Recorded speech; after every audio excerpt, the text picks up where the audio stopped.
Во оваа зграда изгледа се според законот од кој кат да тргнете.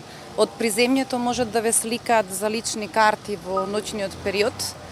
На десната страна може да ви ја соопштуваат вистината во дневната редакција на телевизијата, а горе на 17-тиот кат да ви ја потврдуваат историски вистината.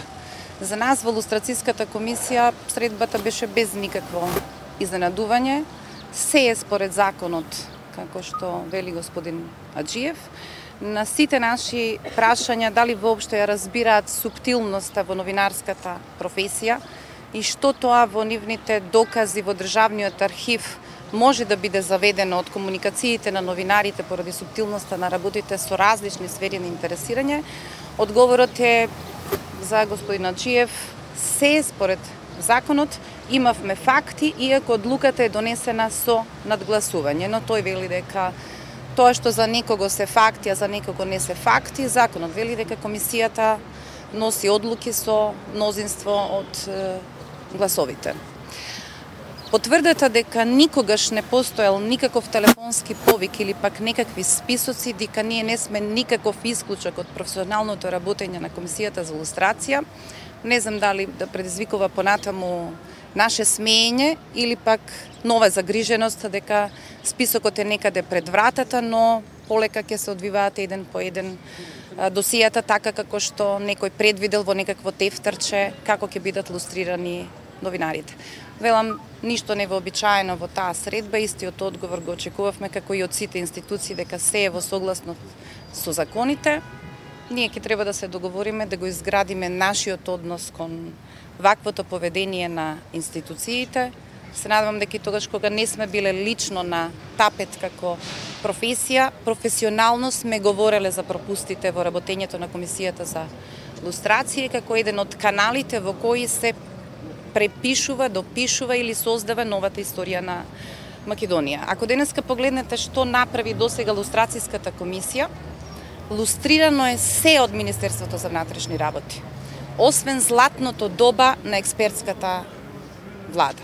Само во тој период во Министерството за внатрешни работи никој не бил наредбодавец и никој не ги злоупотребил човековите права. Тоа е доволен сигнал само да заклучиме со каква селективност се постапува во Комисијата за лустрација. Ова ќе биде веројатно прилично тежок период за нас. Ќе треба да се издржи. Проценката е дека во овие од списоците се наоѓаат луѓето кон кои треба да се испрати завршниот удар и дека јас разбирам дека оваа одлука околу Јадранка Костова прво е нов удар кон Фокус, но еднакво забораваме дека таа е обид да се преправи историјата од нешто прилично значајно произведено во оваа куќа.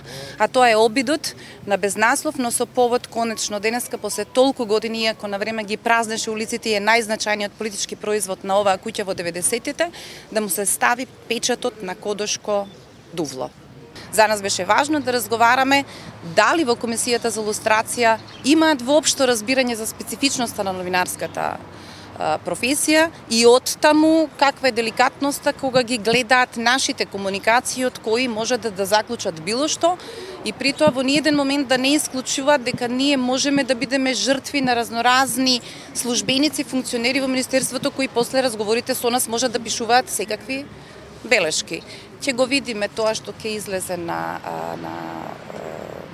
страната на Комисијата за лустрација. Аџиев не уверува дека не постои список и дека тоа за што вели шпекулираат медиумите ќе се потврди дека воопшто не е точно, дека постои нов список од кој што сега ќе тргнат нови лица во лустрација. Но не исклучува дека веќе утре ако има готов предмет за некого ќе биде лустриран, па макар тој бил и новинар. Жадранка денес ќе биде објавен? Да, одлуките се донесени во четврток, според тоа денеска во некое време претпоставувам тактички се чекаше ние да се повлечеме од овде со камерите, па подоцна да биде објавено, инаку не верувам и дека така лесно ќе добиевме прием доколку веќе беа објавени одлуките од четврток во комисијата.